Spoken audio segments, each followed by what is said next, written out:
Assalamualaikum warahmatullahi wabarakatuh. Kebetulan saya ini adalah orang Jawa. Seringkali terenyuh, gelo ya, atau menyayangkan. Kami di antara orang-orang Jawa itu banyak yang hilang Jawanya, atau istilah sekarang itu banyak dikenal dengan istilah wong Jawa ilang Jawane. Apa maksud dari wong Jawa ilang Jawane? Jadi yang dimaksud wong Jawa ilang Jawane itu orang Jawa tapi kehilangan jati diri sebagai orang Jawa. Jati diri sebagai orang Jawa itu seperti apa? Seperti yang telah kita ketahui dalam sejarah-sejarah peradaban bangsa Jawa, maksudnya suku Jawa, orang Jawa. Orang Jawa itu kental sekali dengan yang namanya Toto Kromo. Kemudian Grapiak, Brayan. Brayan itu artinya gampang sekali bersaudara, akrab. Kemudian unggah-ungguh itu menghormati orang yang lebih tua dan yang lebih muda pun kita mencintai, menyayangi. Kemudian tepos liro artinya toleransi dengan tetangga, budi rukun dan sebagainya. Sepertinya saat ini kebanyakan dari orang Jawa sudah kehilangan jati dirinya. Kita bisa melihat dari hidup bertetangga, apalagi di kota-kota. Jangankan kota besar, kota kecil pun sudah mulai ada fenomena bahwa antara tetangga satu dengan yang lain itu tidak kenal, atau mungkin kenal hanya sekedar kenal nama, kemudian pas-papasan hanya hai, say hello, atau hanya membunyikan klakson, tapi tidak pernah ada komunikasi langsung, misalkan ngobrol. Kalau zaman dulu tetangga satu dengan yang lain, bahkan gak hanya jarak 2 atau 3 rumah ya, kalau orang dulu itu jarak sampai puluhan rumah pun sampai masih kenal. Bahkan orang satu desa dengan desa yang lain masih mengenal satu sama lain, rumahnya di mana, bahkan pernah ngobrol. Terutama yang satu RT, orang-orang dulu tuh biasa ngobrol depan rumah sambil ngeteh, sambil ngopi, atau sekedar cemilan kacang, atau kadang juga tidak, sama sekali tidak cemilan, hanya sekedar rokok, ngobrol-ngobrol untuk keakraban. Sekarang ini buru-buru seperti itu, dengan tetangga sebelah rumah pun kenal sudah syukur. Kadang ada yang tidak kenal sama sekali, tapi kebanyakan kenal hanya nama, kemudian ketemu hanya membunyikan klakson, atau kadang say hello itu saja, tapi tidak ada komunikasi yang langsung secara obrolan, apalagi komunikasi batinnya itu tidak ada, jarang sekali. Itu adalah hidup bertetangga. Belum lagi hidup dalam hal partner kerja. Dalam partner kerja seperti itu, kita sebagai orang Jawa seringkali melupakan jiwa kejawaan. Jiwa kejawaan di sini apa? Identitas sebagai orang Jawa ya tadi, Grapiak. Dicontohkan apa? Kalau tidak sefrekuensi, maka sulit sekali untuk menyapa duluan. Bahkan cenderung lebih suka disapa daripada menyapa. Padahal lebih muda, orang baru lebih muda, tapi nggak menyapa dengan seniornya. Yang senior juga sama, seringkali ada jiwa takabur, ada jiwa gengsi.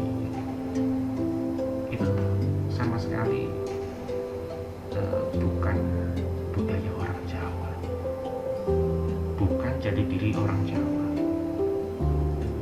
Orang Jawa itu beraya, tepos liru, menghormati kepada yang muda, menghormati kepada yang tua, ngaji dan menyayangi pada yang lebih muda. Seringkali saya melihat di kantor orang baru tapi enggan menyapa, kemudian seringkali keminter, seolah ilmunya sudah tinggi. Saya juga kadang bingung, itu yang disombongkan apa? Dan yang bingung lagi adalah itu orang tidak cuma berpendidikan ya, pendidikan cukup tinggi, sudah mengenyam bangku kuliah. Nggak cuma itu, agamanya pun cukup bagus. Kenapa? Karena setiap sholat itu pun mereka sholat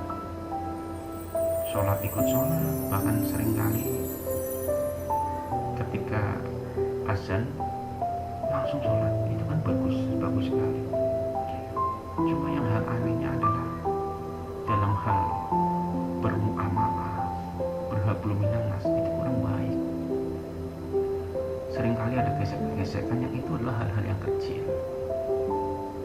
Pernah suatu ketika saya menanyakan kepada salah seorang itu, saya pernah menanyakan, niatnya saya adalah ingin bersilaturahmi.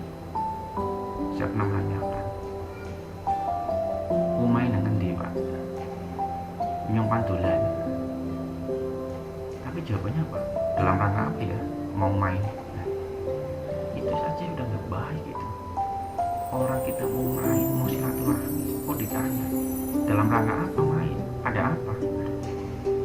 Mendengar hal seperti itu, saya sudah bad mood ya. Dan akhirnya saya sudah gak mau lagi menanyakan hal itu kepada orang itu yang tadi songong ya. Niatnya saya adalah pengen silaturahmi, pengen mengakrabkan diri dengan dia ya. Jadi biar tidak ada gap, biar tidak ada like and dislike. Salah satu yang saya lakukan adalah dengan berkomunikasi, dan komunikasi yang saya lakukan adalah tadi, saya ingin bertamu ke rumahnya, ingin mengenal dia dan keluarganya dengan harapan bisa menjadi keluarga bersahabat ya, bisa menjalin persahabatan yang baik. Tapi ternyata seperti itu. Itulah kadang hal-hal yang aneh yang saya sendiri tidak mengerti. Titel cukup tinggi, bahkan memiliki beberapa jabatan penting di institusi ormas, tapi perlakuannya kurang sesuai ya dengan predikat yang dia miliki. Ada banyak contoh yang lain ya. Ada juga orang-orang yang masih muda tapi cara jalannya udah menyombongkan diri kepada orang yang lebih tua. Kadang sering kali ucapannya tidak sopan, sok kenal, bro. Kemudian kalau ditegur sedikit itu sudah janggil ya, sudah gayanya gaya kayak sok jago. Kadang saya ketawa, ini orang-orang ini punya penyakit apa? Secara akademis mereka sebetulnya bukan orang yang bermasalah, tapi secara akhlak, secara mental sepertinya mereka ada something gitu. Entahlah apa sebetulnya yang mereka alami, ada kelainan apa orang-orang seperti itu. Setahu saya, ciri-ciri orang baik adalah yang pertama, akan selalu dan ingin selalu menyalami daripada menunggu disalami. Yang kedua, membuka selebar-lebarnya pintu atau jalan silaturahim, apalagi kalau mau main pasti welcome, tidak seperti contoh yang tadi. Yang kedua, dari cara jalannya itu bukan cara jalannya orang sok jago. Dari perkataannya juga, meskipun bercanda tapi harusnya tahu batas-batasan. Kemudian ciri-ciri berikutnya adalah mau diajak diskusi, ya, dan selain diajak diskusi juga mau menerima masukan-masukan yang memang menjadi hal-hal yang membangun bagi dia. Nah, hal-hal itu yang sering dilupakan oleh kita. Terkadang ada orang yang ucapannya menyakitkan, maksudnya bukan menyakitkan ya, mungkin ucapannya pedas, pahit, tapi sebetulnya itu adalah obat. Ucapannya itu baik untuk kita, hanya saja seringkali kita melihatnya itu seperti pil pahit. Padahal kalau kita sudah minum pil pahit itu, badan kita akan baik, badan kita akan sehat. Nah, itulah ucapan-ucapan, kadang ucapan-ucapan dari seorang yang membangun, yang tujuannya baik, tapi kurang menyenangkan di telinga kita, seringkali malah kita musuhi. Nah, itu salah. Beda sedikit langsung dianggap lawan, ada gesekan sedikit langsung bereaksi. Kita ini sebetulnya manusia apa yang perlu kita sombongkan? Hidup cuma sekali. Umurmu mau berapa tahun? Umurmu bisa 60 tahun lebih aja udah alhamdulillah. Dan apa yang akan dibawa setelah kita mati? Tidak membawa apa-apa. Dan satu hal yang kita tinggalkan di dunia ini adalah kebaikan, nama baik. Itu yang harus kita jaga mestinya. Semestinya dengan sesama teman, saling menghormati. Entah itu beda frekuensi atau tidak, atau satu frekuensi, ya harus saling menghormati. Menyapa, menyalami, jangan nunggu disalami. Kemudian sok-sokan, ya, kadang merasa lebih berilmu, merasa lebih jago, berpengalaman, itu adalah hal-hal setan. Ingat, iblis itu bukannya tidak soleh. Iblis itu sangat soleh dulunya ya. Dia juga ahli kita. Iblis itu ahli ibadah. Sebelum diciptakannya Adam, iblis adalah makhluk Allah yang paling sangat dimuliakan. Bahkan derajatnya waktu itu melebihi malaikat. Kenapa saya bilang begini? Karena waktu itu iblis pernah menjadi panglimanya malaikat. Tapi coba, dari kesolehannya itu, dari kemuliaannya itu, bisa jatuh, hancur hanya karena kesombongan. Sehingga yang saat itu iblis bernama Azazil, yaitu makhluk yang paling dimuliakan oleh Allah Subhanahu wa Ta'ala, tiba-tiba Allah kutuk dan jadilah iblis hingga saat ini dan bahkan hingga kiamat, akhir zaman, akhir dunia. Nauzubillah min dzalik. Jangan sampai kita seperti itu, saudara-saudara. Ilmu, kekayaan, kemudian kesuksesan, wajah yang tampan, wajah yang cantik, badan yang kuat,